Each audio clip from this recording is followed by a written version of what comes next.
Today, we are going to see the part 2 of the video of how to remove the tomato skin easily. Let us begin. This is the first one. As you can see here, I am making an incision around the tomato in a semicircular fashion. I have made it in this fashion.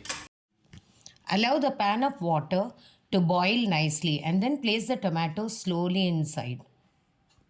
Now close it with a lid and allow it to cook for 5 to 8 minutes. And then open it. Now you can check the tomatoes. Remove it from the water and you can check the tomatoes how they are cooked nicely. And keep it in a plate. So, tomato which is cut in a semicircular fashion, given and cut like this.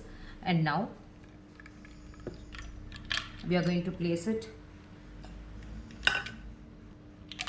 bowl which has water and little ice cubes so that it comes down to the room temperature. Now after a few minutes you can just see how easily you can remove the skin out. You can just hold it like this in this fashion and see how easily you can remove the skin out like this. And same way this side also easily. How to remove the skin of tomatoes easily. Thank you.